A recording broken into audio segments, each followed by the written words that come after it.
Hi, this is Bob Samuels, founder of TechConnectr. We're a marketplace of best-of-breed, account-based marketing and other lead gen solutions, helping marketers deliver highly targeted, quality leads to their sales teams. One of our objectives is to identify and share best practices in technology marketing. To that end, we are interviewing industry leaders in lead gen, predictive intent, and account-based marketing.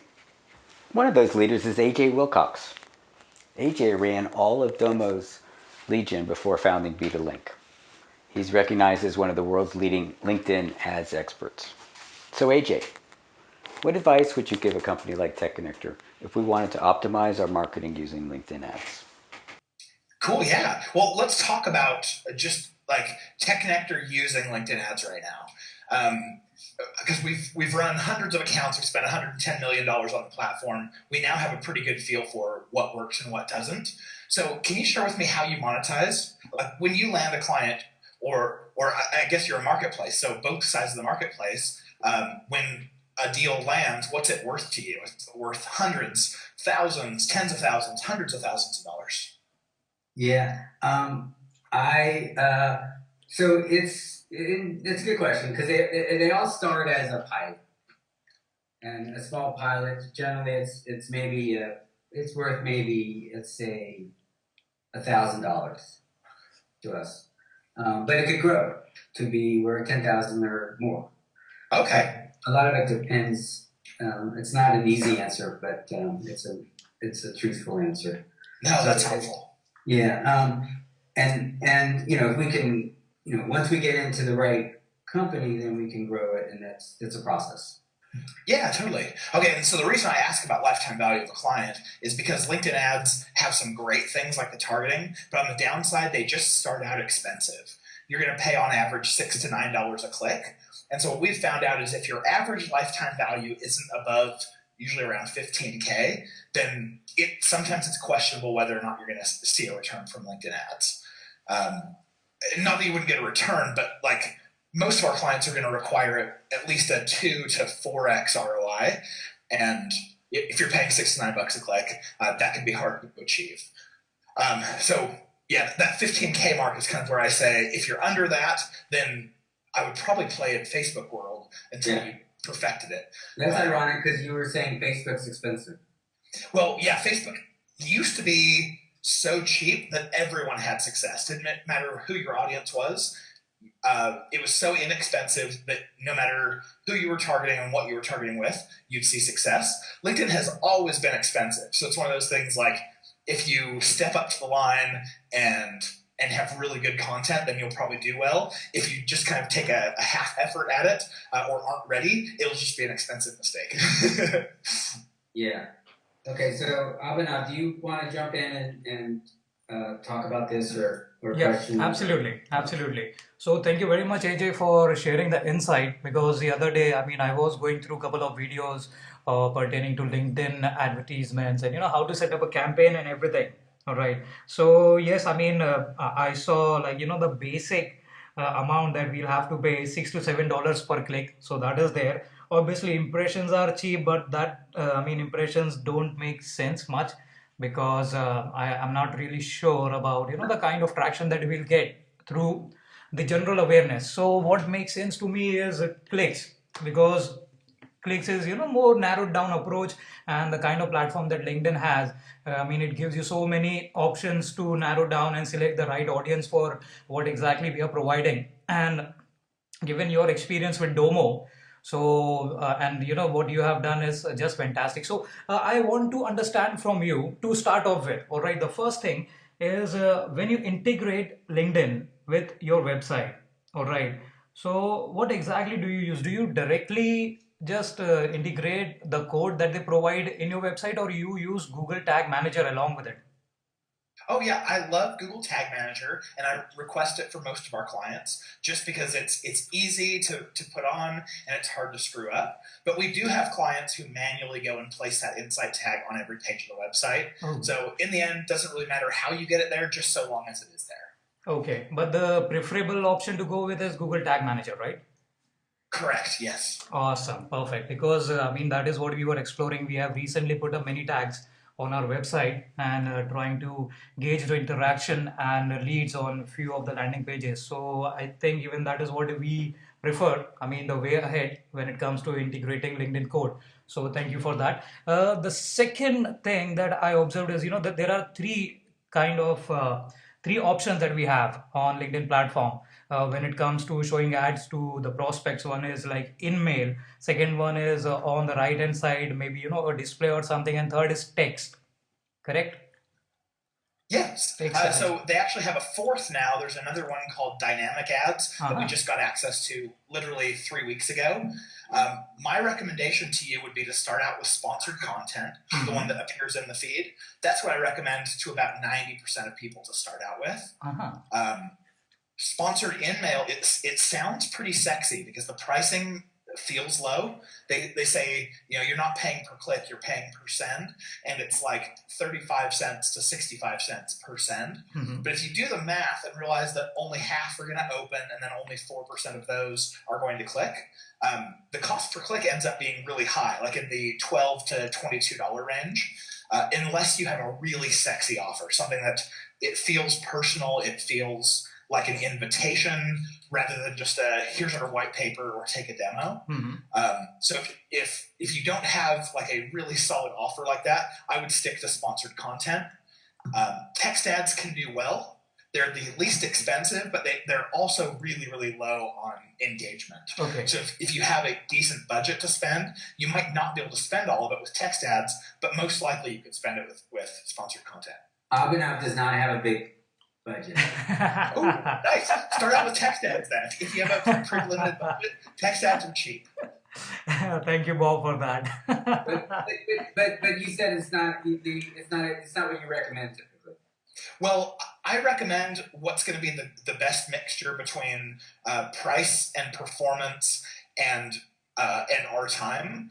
So if I have an audience size that's very targeted of, let's say it's 10,000 people, if I go through the motions and create that campaign in sponsored content, that could spend, I don't know, a few $100s in the month. But if I tried to do that same audience with the text ad, it's going to take me the same amount of time to create the creative and create the campaign, but I might only spend like $20 for the month. And so at some point you go, well, was that even worth my time? Or is it even worth having a campaign here generating data that I won't get to analyze for weeks and weeks and weeks because it won't be statistically significant. So I love text ads. If I had my choice, we would always run text ads along with sponsored content because they augment each other very well. But the truth is, if it's only going to spend a few bucks a week, then it might just not be worth it. Okay. And how much are text ads per click? Text ads will go all the way from usually about $3 to $5. You can get them for as low as $2. And then what about the display stuff or the sponsored content? Yeah, sponsored content's usually between about $6 and $9 per click. It can go a little north of there. We have some clients getting it for as low as $3, $4 if you have really high performing copy. And then I guess the difference and the targeting can be the same or identical? Yep, identical targeting.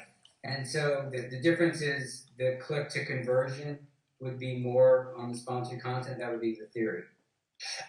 Yeah, it depends a little bit. Conversion rates are usually pretty high on text ads, but volume's low.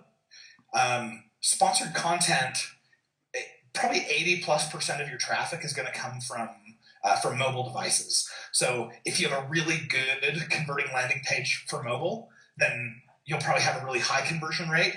If you're asking for a lot of fields and it's difficult to do on mobile, then you'll probably have a low conversion. No, we're just getting email and name. Oh, nice. Yeah. So you have a conversion. So what conversion rate should we expect? What's your offer? Are you saying here talk to a sales guy, or are you saying here download a piece of content? More the latter. We have a best practices guide. Nice. Yeah. Is that the offer of it up? Yes, exactly. Actually, we probably best off, if we're paying per click, we should probably make it so that people will only click if they're really, really, really serious. Well, it's definitely worth testing both. Here's what we usually find for 95% of clients. If we test here, talk to a sales rep, you're not going to have very many clicks, and especially conversions. But the ones you do are going to be sales ready. They've raised their hand, so that's pretty attractive. The downside is if you run an ad like that, so few people are incentivized to click it that usually LinkedIn looks at it and goes, we're not making enough money off of these guys. Let's just shut our ads off. Right. So you get a low relevancy score, and that's what happens. Yeah. But if you and you'll probably have a conversion rate of like 1.5 to 3% if you do that. Whereas if you offer content, you're probably going to have a conversion rate of 8 to 20%. We've got clients who are getting up, 30, 40, 50% conversion rates. And so 10% is not unreasonable. No, in fact, if you're much less than 10%, I'd say test your landing page to see if it's the landing page or the offer.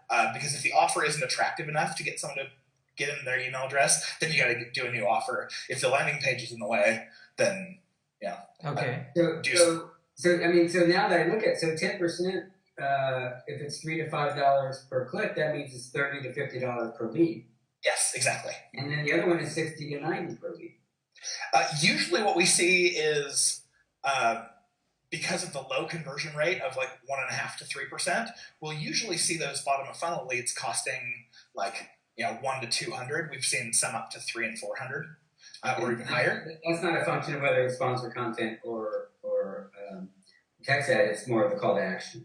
Yeah, pretty much. Of course, if you paid $2 for the click on text ads, it would be a cheaper cost per lead than if you paid $7 on sponsored content. But that's how I think of it. But if you're getting 1.5 to 3%, it's pretty expensive. Yeah, and you're asking a lot, so you just expect that there's going to be a lower conversion rate. Well, when you say asking a lot, are you talking about if we have a lot of fields?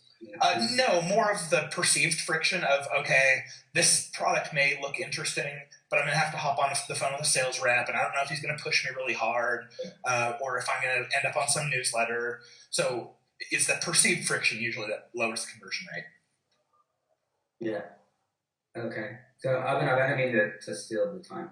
Okay. Yeah. So AJ, when you were saying the kind of offer that we have, so I want to understand in your experience, what kind of offers do you mostly recommend? I mean, what works for you? When we talk about business to business offerings, so what do you think works out the best? So we've seen all different kinds of offers.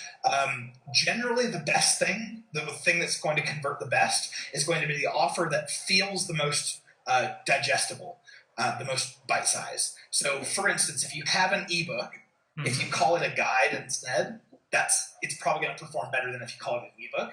If you have something like a guide, it might be better to call it a checklist or a cheat sheet because it feels digestible. It feels like, oh, okay, I'm not going to spend 3 hours reading this thing. But at the same time, we find that really the promise of what they're going to get out of the asset, the title is going to have some kind of lead into what you're going to get. If that lead in is saying we're going to solve a really serious problem that you face every day in your work, or we're going to satisfy a curiosity that you have, if it does one of those two things, it's probably going to perform really highly. You're probably going to have a really high conversion rate. Whether that is a one-page checklist or a 40-page ebook or the title of a 60-minute webinar, the media isn't nearly as important as the promise of what they're going to get out of it. Okay, yeah, that makes sense. And Bob, since very beginning, if you remember our conversation, we only focus on solving the problems out there, right? When it comes to B2B lead generation. So I like it that we are on the right path when it comes to the content that we are creating. So thank you for that insight, AJ. I really appreciate it. And another part is if if a company like us, okay, we are a startup, correct? And our market is huge when it comes to what we offer to business, correct? So what kind of budget do you think will fit us? Okay, the minimum budget to start with, and what should be the budget distribution for us? How much should we spend on sponsored content, and how much should we spend on, I won't exactly consider in-mail right now, but text ads? Good, okay. I would, what I have noticed is that a client signs up to work with us and they spend less than about 3K. We see a very high quit rate where people leave. So what I've said is, okay, it sounds like if you're not spending at least 3K a month, you're probably not seeing the business impact and you're going to be pretty quick to cut the channel when results start coming in. So I'd say make sure you're spending at least 3K. And in that 3 to 5K range is usually when you find statistical significance down to the conversion rate. So I'd say, if you can, set aside 5K in the first month. If you can't, inch it down to around 3, wherever that works. But try to spend in that range so that by the end of month 1, you have enough data to say, yep, that worked with certainty, or no, that this is not a great channel for us. Let's come back and check it again later. And AJ, how do you get paid? So we charge a management fee. So if our clients are spending 3 to 5K on ads, we're charging a flat $1,500 a month to manage their campaign. Okay, and that's your starting point, right? Yeah, and then that stays the same until they spend over about 75K, or sorry, 7,500 a month. Yeah. Then we travel at 20% of ad spend. Okay. Good. I don't know if you were able to see the chat thing, but I threw a link to our asset that we just put together. Cool, I'm opening it now. See, a quick guide for creating and managing successful B2B lead generation campaigns. Let's see. Critical points. Quick is good. That seems to follow your suggestion. Yes. Easy. Yeah. So I love that you're only asking for name and email. That's pretty sweet. The one piece that I would say here is look at the copy and see if you can call out a pain point. Because right now you're saying, here are all these great things, but if you could push on a pain point for them and say, by reading this, you're going to solve this one pain. That's what we found usually making a little. That's a good point. Awesome. That's a valid point. Fantastic. Thanks for the insight, AJ. I've made a note of it. Any other questions? I know we're right at time, but. Yeah, well, one question I have is, so I know this doesn't help you or LinkedIn, but what do you find is the best ways to utilize LinkedIn for free? Oh, yeah. I owe nothing to LinkedIn. I pay them lots of money and they give me very little, so don't worry, I'm happy to spill all the secrets. LinkedIn on the free side is actually really cool, especially if you combine it with advertising, because what happens is once someone has seen your ads repeatedly, it might even be subconscious, you're branded for them. So when you reach out and to go set up a call or to make a connection with them, they'll say, oh, I've heard of you guys before. You must be legit. And it changes the whole subject of the call versus the alternative, which is, wait, who are you again? Yeah. And you having to defend yourself and talk about how good you are. Yeah. So that's cool. Yeah, and the targeting, you can get down to individual people or titles or skills. So on the organic side of LinkedIn, if you're just searching, you can get down to an individual person. On the ad side, we can only get down to audience sizes of 300. So you got to measure. It means like if we had a named account list. Yeah, if you had a named account list, you'd apply some other filters on there as well. You'd say it's only people who are in the marketing department who have a title of manager and above. And as long as there are 300 people in that group, then you could advertise to them. Okay, and then they can have the skills of lead generation, for instance. Yeah, exactly. Or roles. Yeah, and if you have Sales Navigator or the professional version of LinkedIn, you could do the same thing, but organically. You can go and search for those filters and then reach out individually to each of the people that you see on the list. And I don't know if I have Sales Navigator. I know I have the professional. I'm paying like $20 or $30 a month. Oh yeah, that sounds like professional. Sales Navigator, I think, is somewhere between about $70 and $90 a month. It's worth it? If you're doing a lot of outreach, I think it's worth it. I personally don't use it though because I just don't do outreach. I just don't do outbound sales. Mm-hmm. Okay. Abhinav, anything else? Actually, one question popped up in my mind. I may recollect. Okay, talking about the free version of LinkedIn, AJ. So, what do you think? I mean, right now, currently, how we go about it is, we have a good piece of content on our website where, in terms of blogs. Okay, so we keep publishing blogs on groups. Okay, mostly groups. We have joined many groups pertaining to marketing and B2B advertising and whatnot. So, do you think that is a good practice? So groups are actually pretty weak right now. There are a lot of people who do what you do, which is they go into a group and they dump the content there, and a link to content doesn't start a conversation. So if you want a group to be really effective, going in and starting a conversation and then getting people to, first of all, that they're looking, and second of all, they're contributing their ideas and they feel a part of the solution. That is a much stronger approach. You can check and see, are you getting traffic from groups, and is it converting? But my guess is it's probably not. Yeah, we are just getting a couple of likes, and people coming on our website. They are commenting. Few of them are commenting on the page itself. The group itself. So okay, yeah. See if you can spur more of that conversation, because that's going to mean a lot more than just dumping a link in there. Fantastic. Cool. And, AJ, any what other words of wisdom that you can share as far as what's working well these days, and where do you see the business heading? I see it moving to better and better content.